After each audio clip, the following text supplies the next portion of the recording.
Good morning, this is Chip Curry of Sundial IT. I performed the QCBD implementation for Impedimed alongside Juan Tran and Lorna Barnett of the Carlsbad office.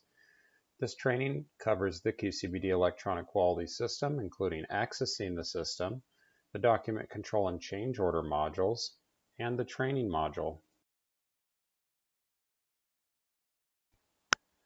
Accessing the system is easy if you are familiar with Impedimed's remote desktop web applications. These are accessed at the URL shown on the screen, imp.purelycloud.com/rdweb. You will use your typical Impedimed email address and password. If you have any trouble accessing the system, please email Steve St. Amand. His email address is shown on the screen. Shown here is a live demonstration of accessing QCBD. I have accessed the RDWeb website, shown in the previous slide, which now enables me to access any programs that are made available to me. I click QCBD and it will launch remotely. Once the window launches, I'm given an option at the top to select between a production and a test database. Although this presentation makes heavy use of the test database, normal production users will use the production database. This slide shows how to log into the database. To be 21 CFR compliant, an EQMS must use a different login structure from your normal email or desktop computer. So your QCBD username will be your first name, last name, spelled out. QCBD logins are not case sensitive, so upper versus lowercase do not matter in both the login and password. Passwords must be at least 8 characters long and contain at least one number. If you have any trouble logging into the QCBD system itself, please contact Lorna Barnett. Her email address is shown on the screen. Here I have selected the QCBD login once again to demonstrate the program's change password option. This is in addition to the information presented on the slide. This change password option will send a temporary password to your email address on file and give you a chance to log in with the temporary password and enter a new one.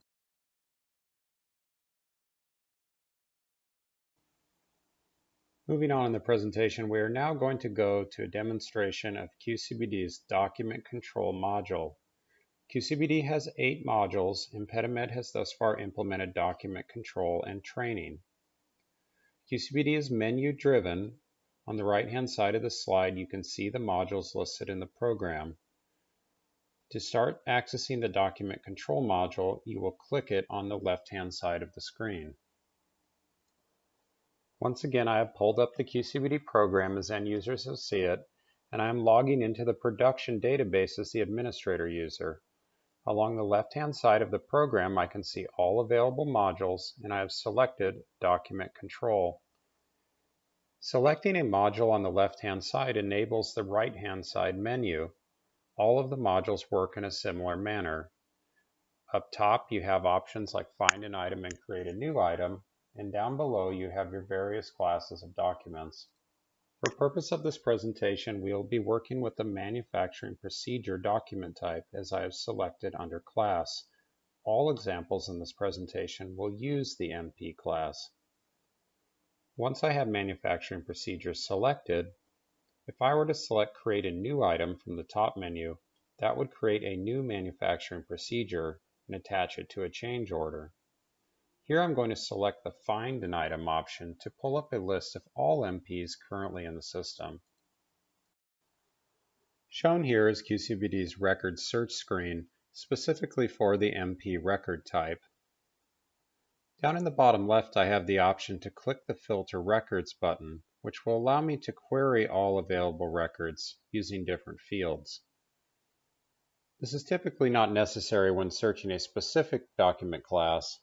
Until the class fills up to contain hundreds or thousands of records, it is probably easier to simply scroll or do a basic numerical search.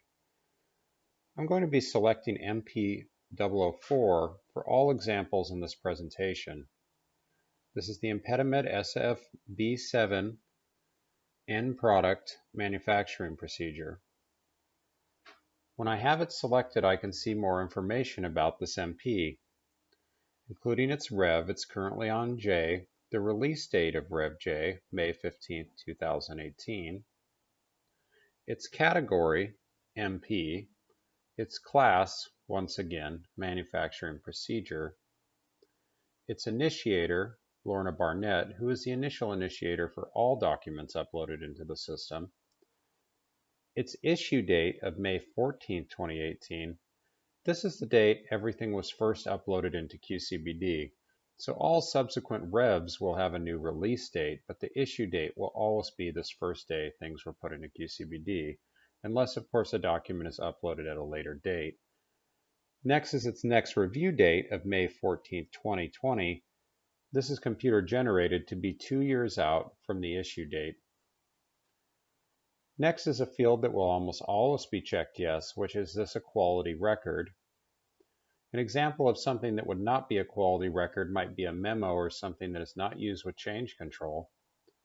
The responsible department, which is manufacturing. Retention required, which once again will nearly always be yes. And finally, there is a field which is not visible here, which is product lifetime. Opening a record goes to the document form. This is not the same as a change order form. This is just information about the document. Moving along the top, we have typical commands like you would find in Microsoft Word, including new, edit, find, class, etc. For most users who do not have permission to create new documents in the system or edit things outside of change control, only a few options will be available. Print, which is shown here, will print everything associated with the document into a PDF format, including its history, its attachments, its links, etc. This is very useful when printing out documents for an audit. The next option users may be interested in is email, which will create the same thing shown in the print option dialog, but give the user the option to email it to someone either inside or outside of the company. As email is not functional in the test database, it will not be shown here during the presentation, but it is a simple prompt that emails from an address qcbd@impedimed.com and then will show your name amended. For example, Chip Curry on behalf of QCBD@impedimed.com. Here I've selected the History button. This will show all changes made to the record, including who has printed it, who has viewed it, who has edited it, etc. So even minor actions are recorded in the document history. This is once again very useful for audits and record keeping in the organization.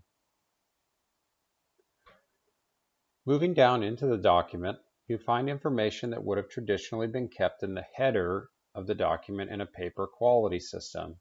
This is simple information like the category, manufacturing procedure, its next review date.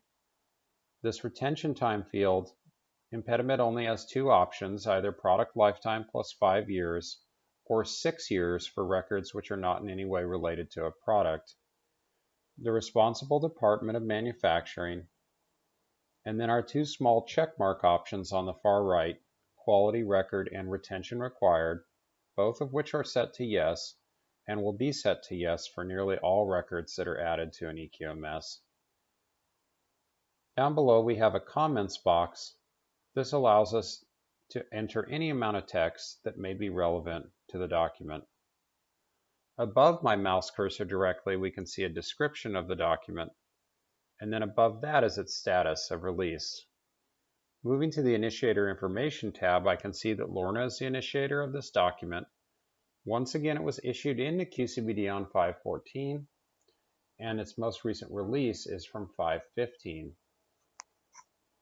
Next, I'm going to move to the Parent-Child tab.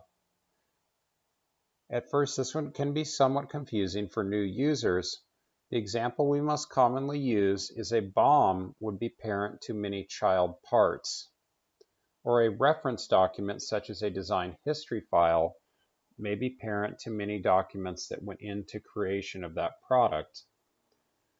The Links tab is different. Links is for equivalent records. So an SOP might be linked to a work instruction, a manufacturing procedure might be linked to a piece of equipment, a piece of training might be linked to a piece of equipment, These will be established over time other than those specified by Lorna at the time of implementation. File Attachment is the tab that will be of most interest to most users. By selecting this, I can see the actual paper attachments associated with this record. These are what you're used to viewing in a paper system. Here I can actually see MP004 and its associated form. Both of these documents are attached to one record in QCBD to ensure that if one is revved, the other is revved as well, even though they can be viewed separately versus being attached as an amendment to one main document. In the upper right above these two documents are two buttons that will be useful to most users. View Print and Take Copy. My mouse is currently hovered over Check and Check Out. These options are not available because this record is not part of a change order. The View Print option will allow a user to view a copy of the document in PDF format. This conversion is performed automatically off the server and it launches a version of Acrobat regardless of whether your local machine has Acrobat installed. Immediately across the top of the document when viewing in this mode, QCBD amends red text that will show up when printed that shows its status and who printed it. So if I were to go hand this to someone in the organization, they could see what its status is and who printed it. Below that, you have your normal document, MP004 RevJ, like you would have in a paper system. Along the bottom of the paper is red text that is also amended by QCBD. It says printed copies of this document are uncontrolled, so if I print these out and hand them to people, there's no saying what they could do to them. The Take Copy option will allow you to save a copy of the document without making any permanent changes. I can edit it and save it as something different, but it's not going to go back into QCBD with those changes intact. So this option is very useful for if you have, say, a proposed change for a document. If I see an MP004 and I think, okay, well, maybe some instructions in here are wrong, I might take a copy, make a few edits, and show it to the document owner or document control and say, here's what I would propose we do as part of a change order. This is useful before actually firing up the change order process and making everyone go through collaboration, approvals, etc. If I were to make changes to this document and hit close, they do not go back into QCBD. Finally is the CO History tab. This will show the history of change orders to this record. As of right now, we're on Rev J. Later in the presentation, we'll move through a change order of this record. Once a change order is complete, it will show up under the CO History tab. This may become quite populated over time as the organization revs one record repeatedly.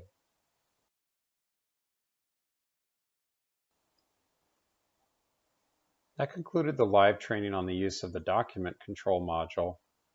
Although it might seem complicated in this overview where we discuss every field, it really just is a system of giving documents an electronic header that can be tracked, and they are attached in a way that will seem familiar to most users. Now that we're done with the document control module, we're going to go ahead and look at the change order side of that same module. Shown here, you will select document control once again, circled in red. And along the right-hand side of QCBD, you can select the radio button for change order.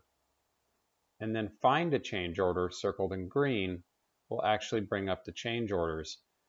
This is somewhat confusing for new users because change order is not its own module, but rather the second half of the document control module. Here's where we delve into the meat of the presentation. This slide shows the three types of users that we will cover during the change order process. First is a QA admin. This is a user like Lorna or Juan who is able to create change orders and perform all system functions. The next user is an assessment user. This is an involved change order user who will not only be checking out a document and making changes, but also be answering questions that are built into the change order form. Finally is a review user. This is a more basic change order user who does not have the ability to make direct changes to the change order form, but can check out an associated document, make edits, and check it back in.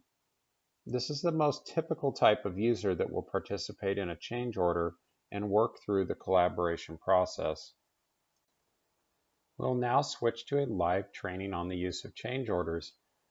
This process, which is the longest portion of this training, will walk a user through from the perspective of all three users shown in the last slide to complete a complete change order within QCBD.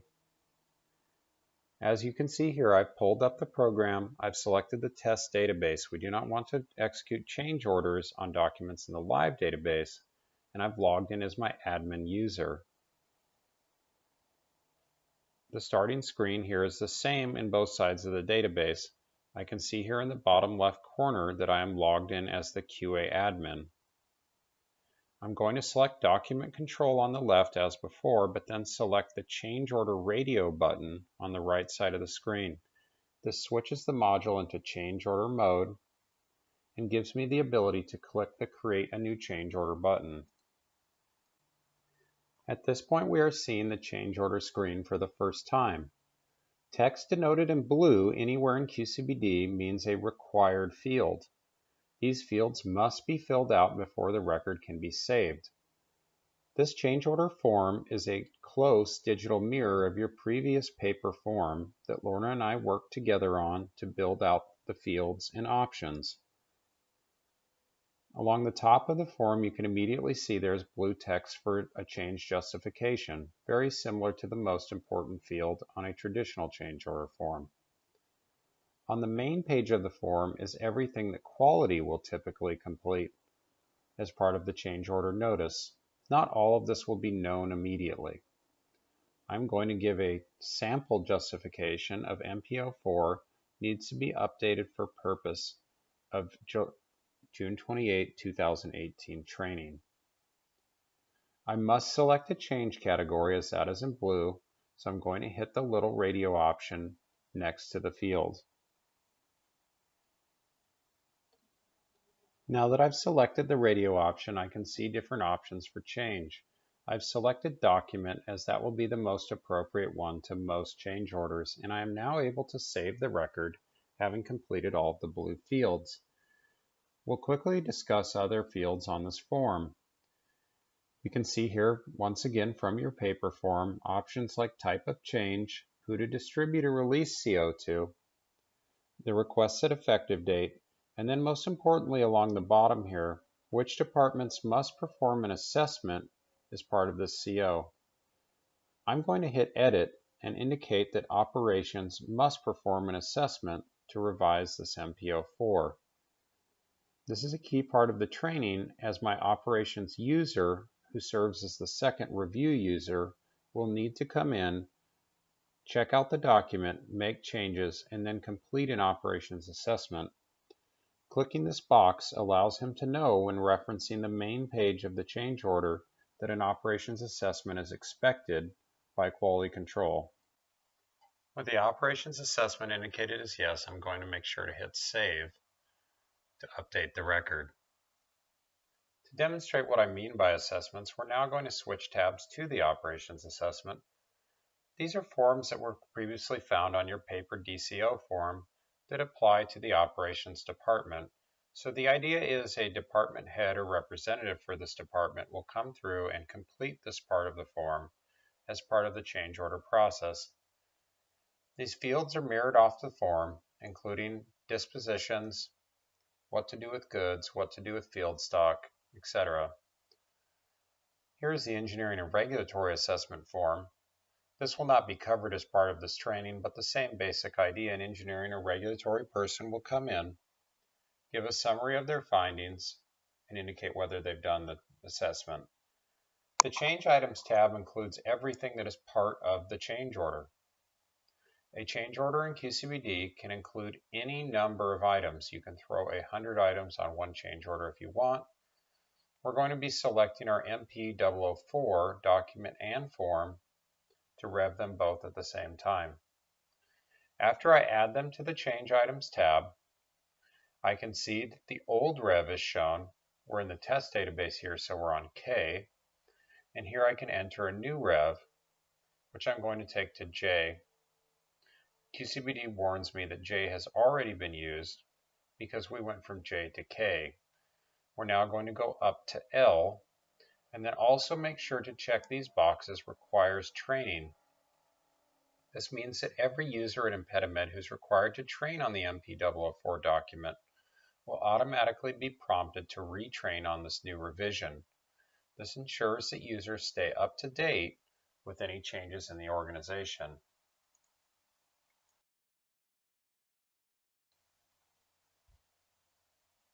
With both records set to required training, I can now go ahead and save the change order.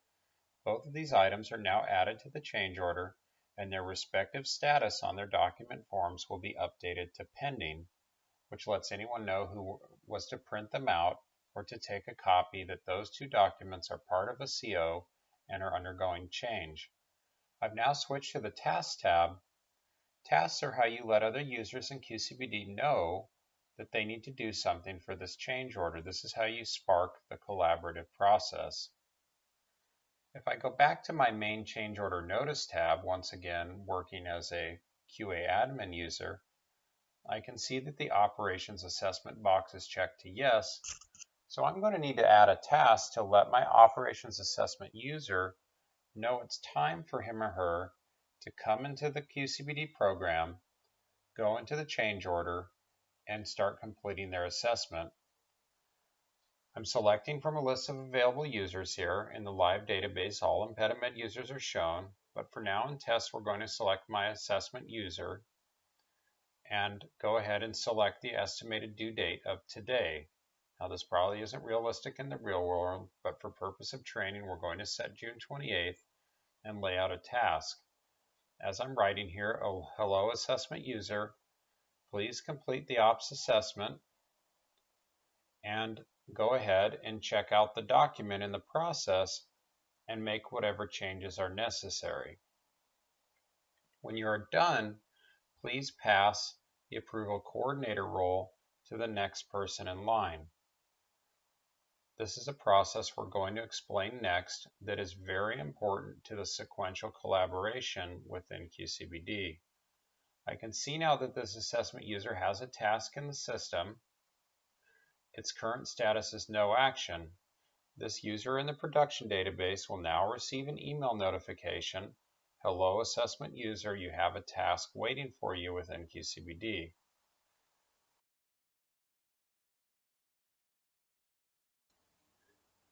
As I said in the task, once the assessment user is completed, he needs to pass the change coordinator role.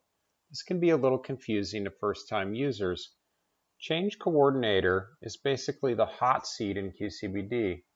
QCBD has special permissions that allow lower permission level users to go in and work on a change order as long as they are the change coordinator. So basically QCBD is a process of people logging in an order or the QA admin coordinating who can log in at what time, going in, doing their tasks, and then passing this sort of hot potato to the next user in line who needs to do a task. This drives accountability in the organization.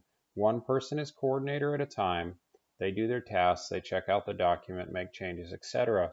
And then it's time to pass that on to the next user so they can do the same.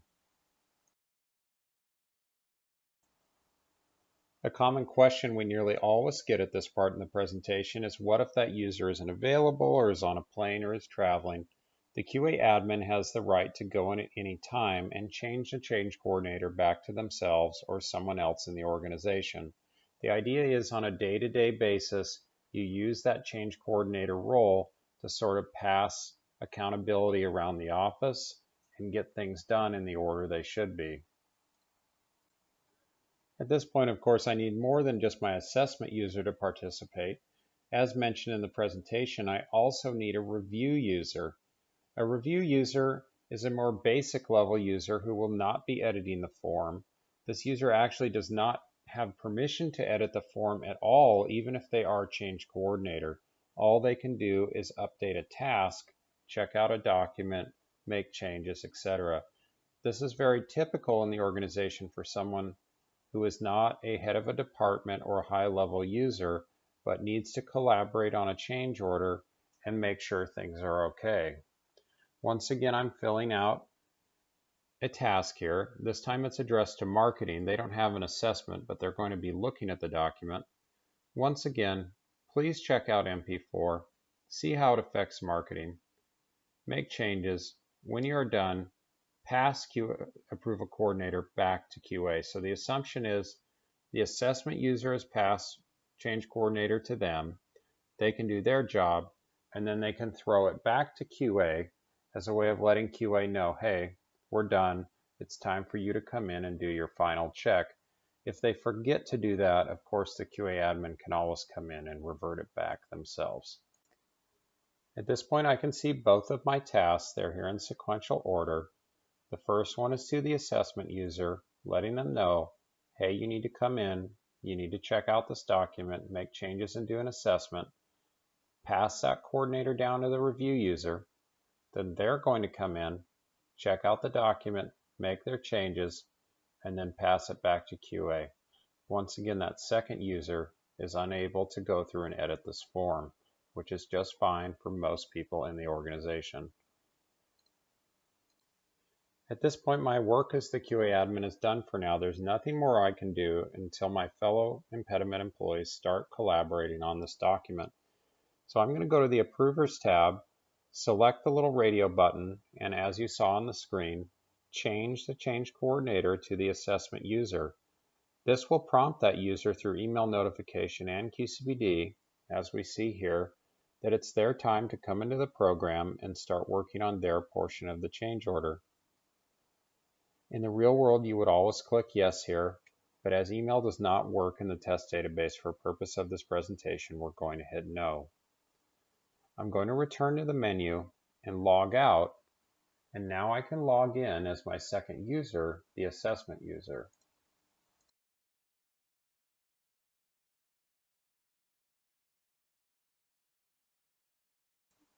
At this time, I've entered the name ops user and my password. I can see in the lower left that I'm now logged on as my assessment user. So this is a user who is not as powerful as the QA admin. They cannot create and edit things in the program without the permission of the QA admin, but they can go in and edit parts of the form, check out a document, update tasks, basically everything that someone outside of document control needs to do to get something done. I'm now going to click this View button on my dashboard and see that I have a change order task that needs to be completed. In general, this is the easiest way to get around QCBD. Anything that is required of you will be shown on that dashboard. If I select it, I'm right back at the change order form. Just for purpose of demonstration, I hit the New button here, and I can see that I do not have rights to access this option. So as an assessment user, I'm not as powerful as doc control. I cannot create a new change order on my own. That's up to document control, or maybe at a later date, document owners to be able to initiate that process. So I'm going to hit OK. I can see here on the main screen that an operations assessment is required. So as an ops person, I know that I need to check out this task tab. I can double click the task and I can see here, complete the ops assessment, which is done through checking out the document and making changes. And when I'm done, I need to pass that change coordinator role to the second person on this list, who is my marketing person. Under change items, I can see the items that are being changed. I can double click it, and now we're right back here at the document form from earlier in the presentation. Once again, this is just sort of the electronic equivalent to pulling this document out of a filing cabinet. At this time, MPO4, our example, is under a change, so this check out button becomes available. So I'm going to check out this document at this time. Something to note here is this software is running on a remote server. If you save in the default location, it's actually on the remote server not on your computer. If you're going to check it out, finish your changes and check it in one session, that's fine, it really doesn't matter. If you might have to check it out, do some work today and then come back to it, you're going to want to make sure to save it on your own computer. So from the drop-down list, I've selected the C drive on my own computer, and then I'm browsing through to my user folder to find a familiar place. I'm going to save this document on my desktop. Want to be sure to not edit the name. Do not put in progress or anything like that. As long as you leave the name consistent, QCBD will automatically check this document back in when you're finished and update the one in the software with your red lines. So please do not change the name. I've saved it here, which should prompt QCBD to launch Microsoft Word with my document.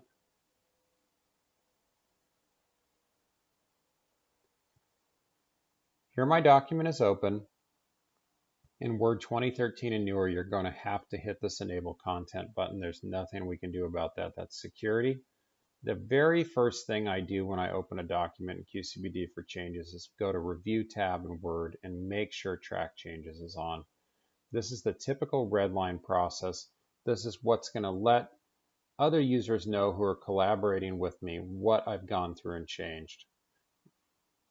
So immediately I go up to the top of the document header, update the rev. I'm the first one in here in the document. I want to make sure we're going to the new rev of L. Once again, under reason for revision, I've updated it to L. And I'm also adding a change here. Operations change needed as well. So this is a standard red line, just like if you're used to working through COs in Word and Outlook. These are going to save in the program when I deposit it back into QCBD for the next user. But a nice thing to do, just as when working with traditional red lines, is to leave a comment. If many different QCBD users collaborate on a document, comments make it nice so that other users can see who did what, because there may be many red lines in a given document from different departments. At this point, I'm going to save and close the document.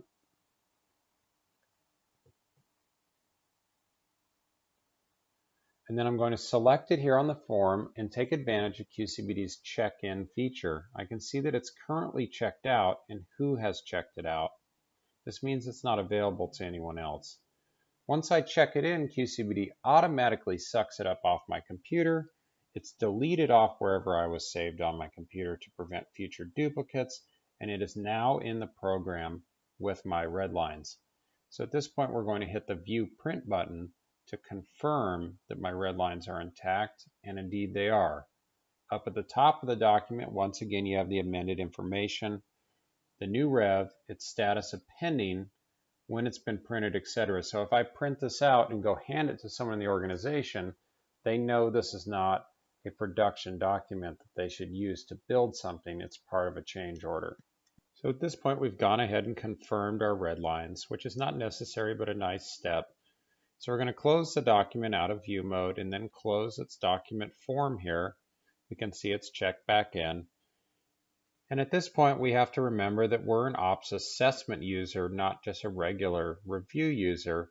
And QA asked us, both through the check mark in the program and through a task, to go ahead and complete this ops assessment. So I'm just going to select these fields here at random. Once again, these came off the paper form. These would be things I would complete after I had reviewed the document. One thing of note here is that QCBD works with these multi and single select lists where you move things over to the other side, but nearly all lists where Lorna deemed appropriate have a manual entry field here at the top where you have the option to enter something not found on the list.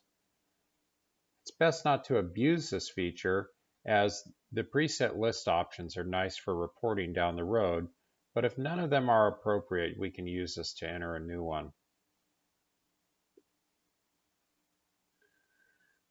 Now, of course, on each one of these assessment tabs, not everything is in blue because not everything might be relevant. One final option that is in blue here is the NCRs attached under Links tab.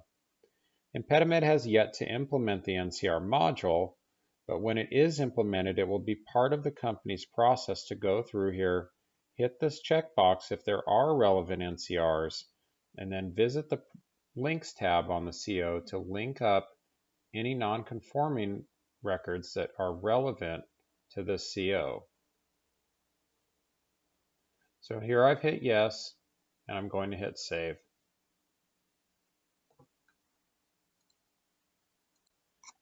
Now that I've both reviewed the document, made changes, and completed my ops assessment, I'm comfortable going through and updating my task as an ops user. So I've hit edit, and I'm going to go to update. I'm going to change the task status from in process to complete. This will automatically give today's completion date, which you can change if that's not correct. I'm going to leave a comment that I attached the NCRs. And then when I hit OK, it's prompting me to send an email notification. If this was the production database, you would do this. This lets everyone else know who's been assigned a task on this CO that you've finished yours, which is very useful. But finally, as we covered during the opening of the CO process, the next big step is to go through and update this change coordinator. This is what lets the next person in line know that I've finished my tasks. It's now their time to come in and do their thing. They are now accountable to finish their part of the CO. Once again, an email would be sent anytime you update change coordinator. I'm going to return to menu and log out so that I can log on as my new review user. The review user is a user with a lower level of permissions. I can see here in the bottom left that I'm logged on as that user. Once again, I'm going to reference document control, go to change order, and just for purpose of presentation, try to create a new CO. The review user can't do this. So I'm going to use the dashboard view, and look, I have a task assigned to me on a CO. Once again, this is usually the easiest way to get around QCBD. A big change here relative to the last user is this review user does not even have rights to edit this form, so they can't come through and touch the assessments or QA's work. This is someone who can only check out the doc, make changes, and update a task. We're going to look at our task here briefly. It says to go ahead and check out MP4 and see how it affects marketing, make changes, and when I'm done, go ahead and swap the approval coordinator back to QA so they know everything's done. Once again, I'm going to select attachments, go through here, and check out the form. This is the same process every time. I'm going to save it. Here, my desktop on my local machine is already selected because I used it for the other user. Once again, if this is your first time saving in a section, you're going to want to make sure you save to your local computer. QCBD should once again perform the word conversion. Here it comes.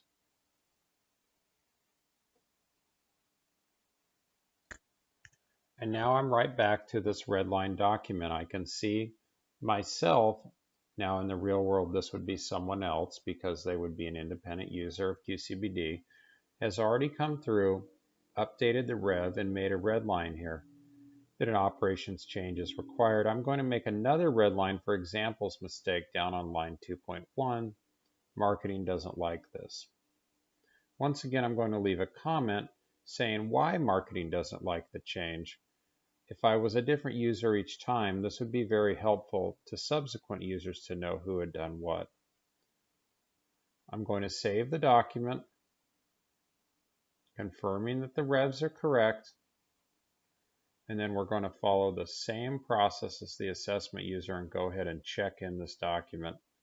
If I were to hit this cancel button, it would cancel the checkout process and any changes I've made. So if you look at a document and it just doesn't need anything, you might want to use cancel. If you check one out by accident out of order in the CO process, you might also want to use cancel. But I'm going to go ahead and check this in and then close the form to return back to the CO.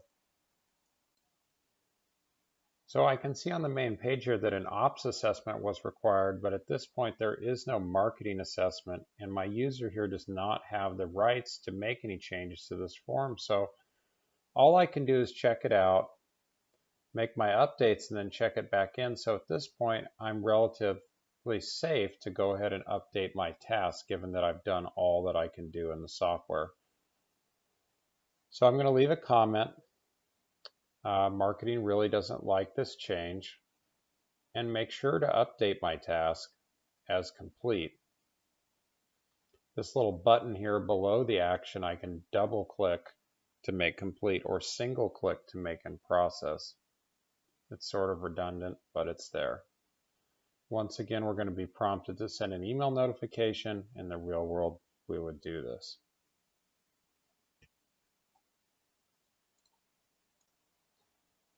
Remember, once again, our assessment or review user in this case is not quite done. He's gone through, he's checked his task one last time, and it says it's now time for him to return change coordinator back to QA. So I'm going to send this back to QA admin. This lets them know that I've finished my task.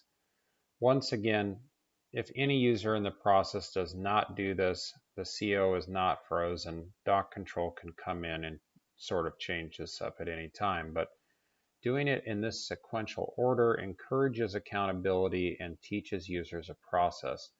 So I've sent it back to QA admin. I'm now going to log out and log on as my QA admin user once again. I can see here once again, the easiest way to get around the program, that I have open action items under the dashboard. As this is an admin account, I have this option to view for all users. That would not be available to a normal user. So I can see here underneath the panel that I have several COs the admin is working on, but we're working with the one for MPO4. So I will go to there to return back to our CO form we're now familiar with. I can see my ops user has come through and completed their assessment. Great. So at this time, it would be appropriate for me to, as QA, to double check the assessments, double check the tasks, and go through here and actually check out the document and check for the red lines made by different users. Let's see if the word conversion comes up.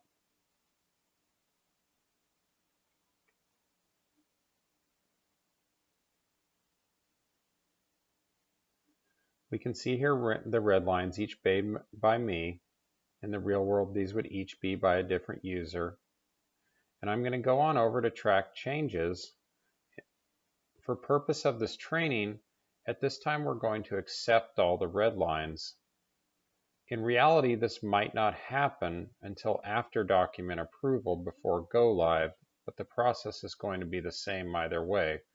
So as the doc control person, I agree with these changes. I've accepted them. They've been looked at by everyone. They're gone. That way we're not checking in a document into the live system with red lines intact for the final release. We've removed the comments. I'm going to go ahead and save this and close the document.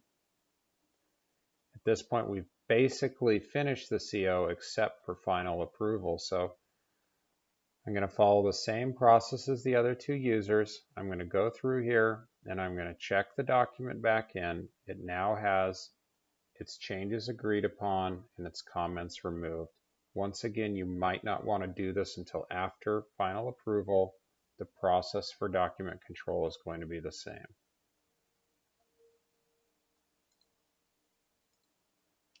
Once again, I'm going to close my form to return to the CO. At this point, everyone has done their work on the CO, but as QA, I need to go through and complete my final forms that I'm now better equipped to complete once my other users have come through and collaborated. I'm going to select these fields at random once again, but you can see here that they're all blue, or nearly all blue. This means that all of these fields must be completed before the document is saved for the final time, which means before it goes out as a release document. So I've completed these. I can see that my operations assessment is completed. I can see that my tasks are completed. This means we should now be comfortable to go ahead and go to the approval cycle. So this is sort of the final step for everyone to look at the doc again and give their final approval or rejection before it's actually pushed out to release by document control. So we're going to visit the Approvals tab. As we can see, as of yet, no approvers have been added. So we're going to try to add some. We attempt to add an approver here, but we get an error that MP4 document is still checked out.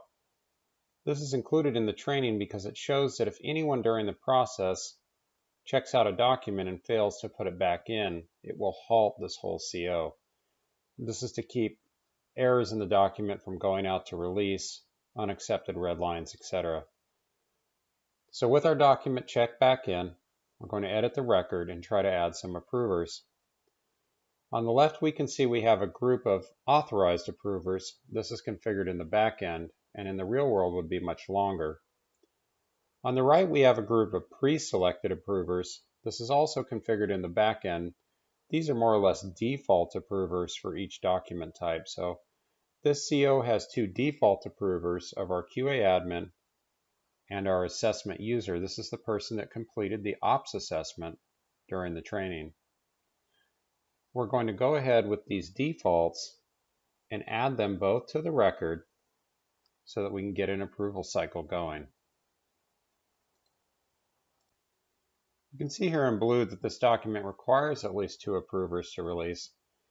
This means at least two people must digitally sign the document before it can go out to approved. In the top right corner in red, we can see that the document status is now updated to routing as opposed to pending before. So this means the CO is now routing for approval. This little red hand against a black background on the lower right will revert the document back to pending at any time. Normally only the QA admin or doc control person can use this. So we're going to save our approvers, and as the QA admin, we're going to go ahead and approve the document. We know we already like it. We're going to sign it with our password, which is our 21 CFR compliant digital signature, and hit OK.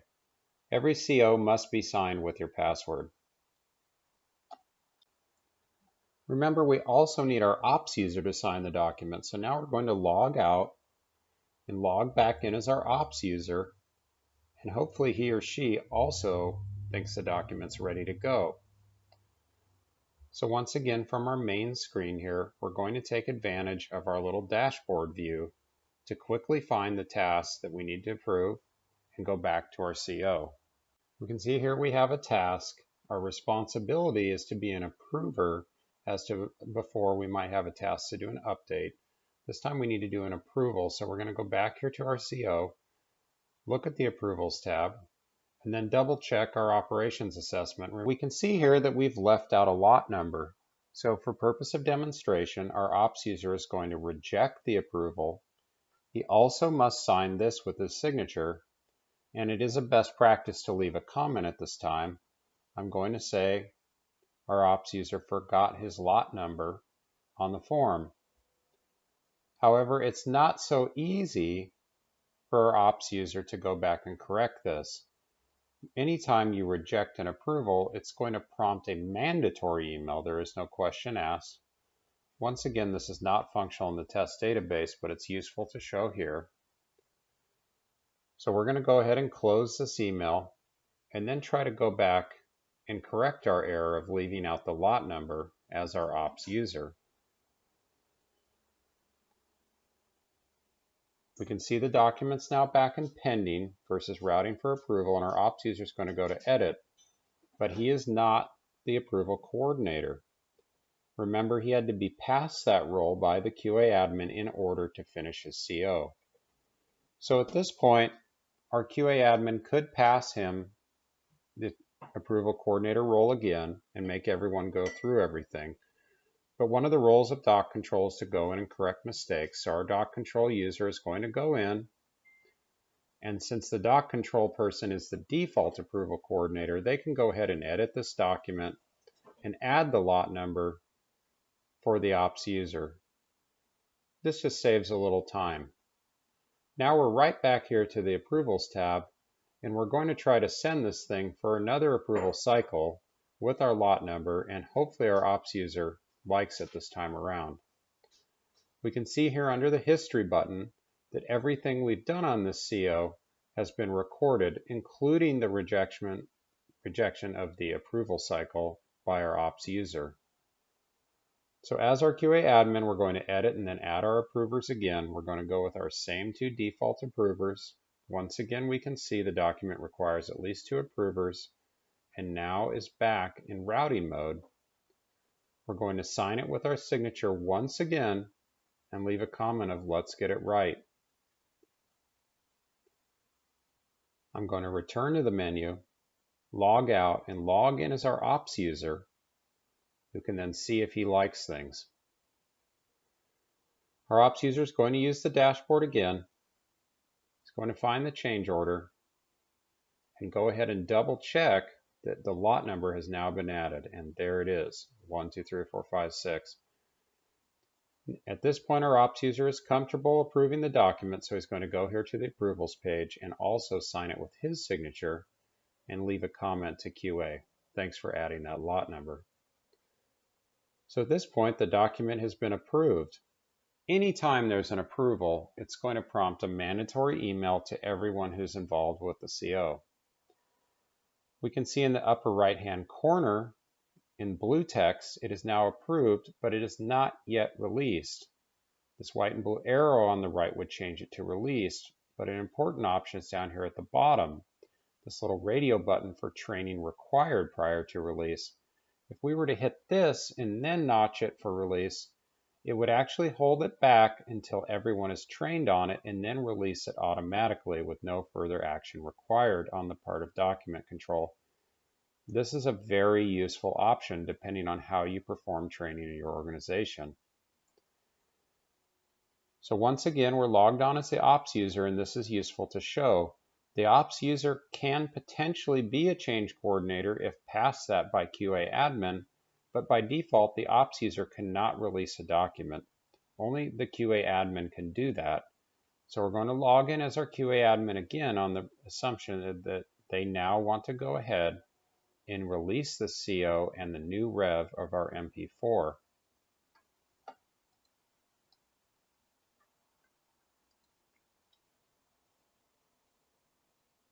I'm going to return to the Approvals tab. We can see both of our approvals there.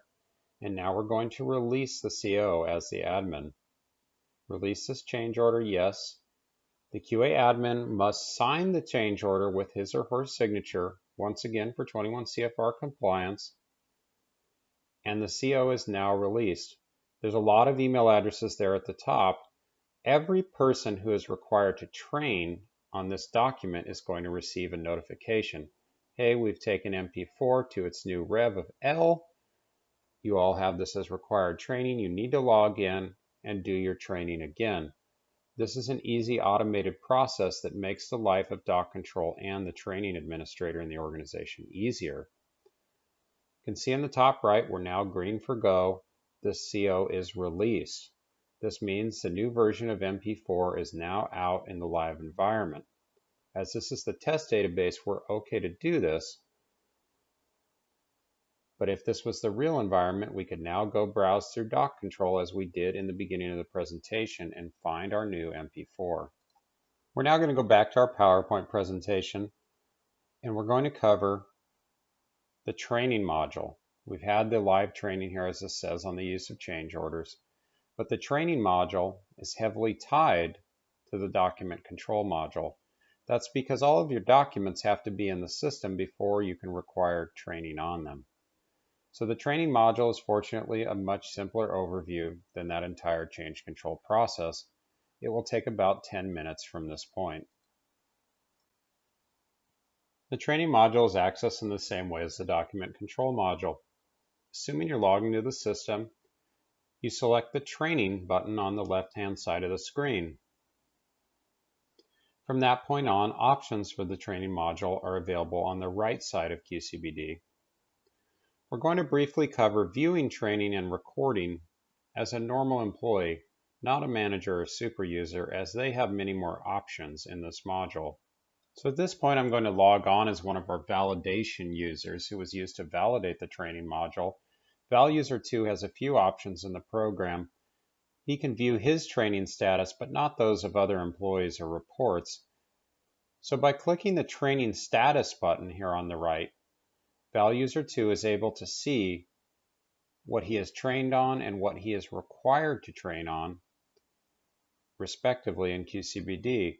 The top of the right side in blue, training records, are things he's already trained on. The bottom right-hand side in pink is his training plan. These are items he needs to train on that he has not yet done. The items highlighted in pink below mean these training items are overdue, so he was supposed to have already completed these trainings. If there were more trainings on the list that were upcoming but not yet overdue, they would be displayed without the pink background highlight. Here I've clicked Show Only Training Gaps to remove that radio button. Now I can see he has an outside seminar and a test training which are due sometime in the future. For now, I'm just going to leave it showing things that I need to do right away.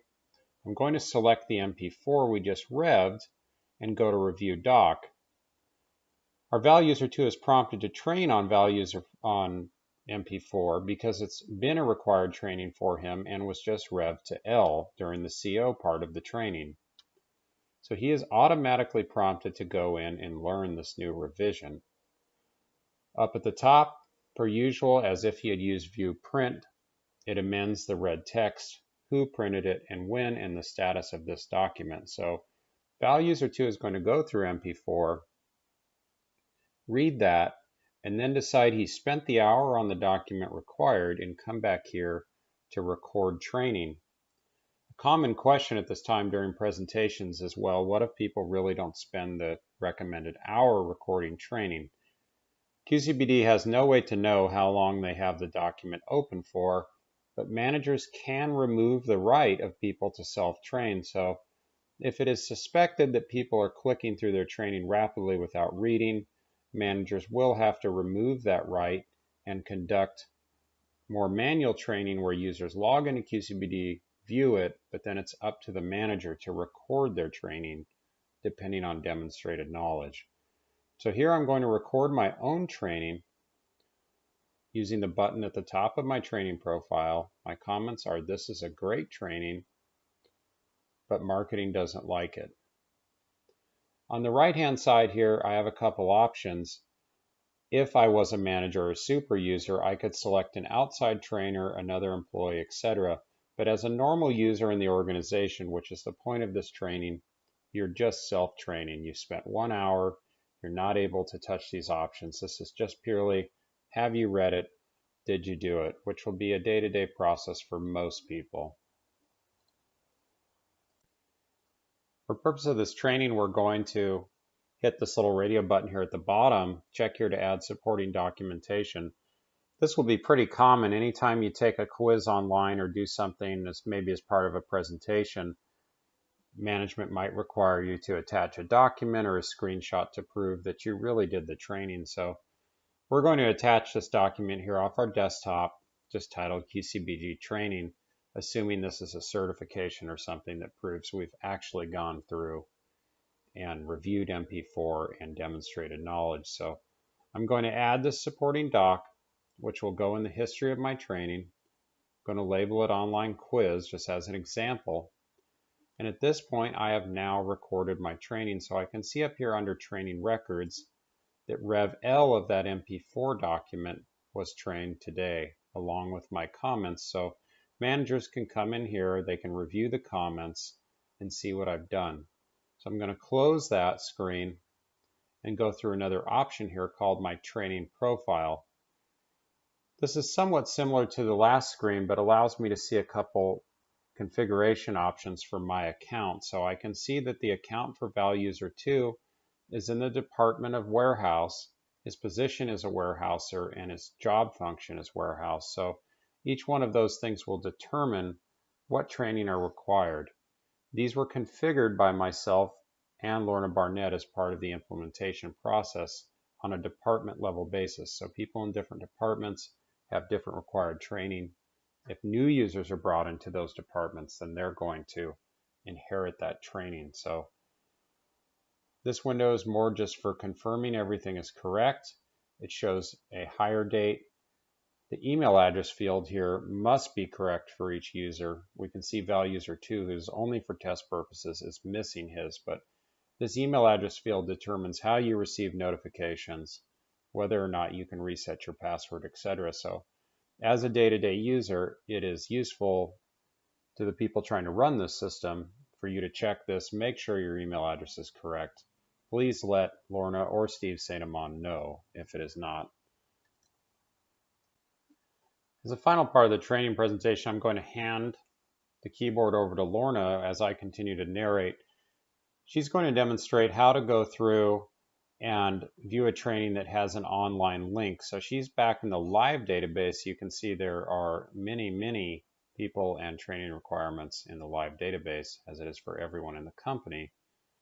And she's going to go through and find a training that she has updated with a quiz link to Impedimed's online quiz system so everyone can see how that works. It's not possible to build tests and quizzes directly into QCBD, but it is possible to link to them and then require that documentation be submitted. So someone has to go out to the internet, take a quiz, take a screenshot, and then add it back into QCBD. So Lorna's going to select SOP 25, which is a training that she's updated with a web link. Once again, down here in the bottom right, we have this View Training button that will open the web link directly. So this training is associated with a link. And this is going to take you right to Impedimed's online quiz system. We can see this is a quiz for Kappa that was created by Alan Armstrong.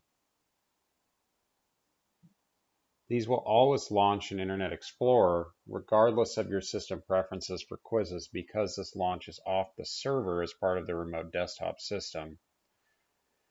So at this point, an Impedimed employee can go through, take this quiz, take a screen cap of their end results, and add them to QCBD. It might not be quite as good as having the quiz directly in QCBD, but it's a good workaround.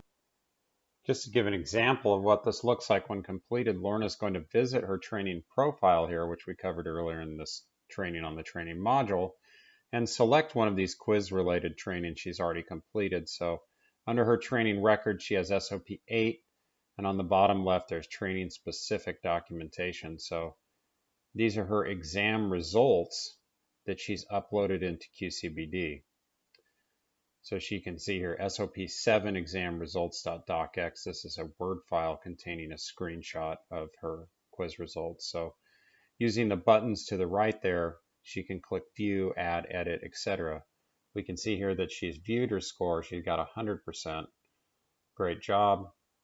This is what we hope everyone will go ahead and do for their training, where required, where the online quizzes have been added. This concludes the training on the training module. Not too bad compared to document control and COs, and the training for QCBD in general.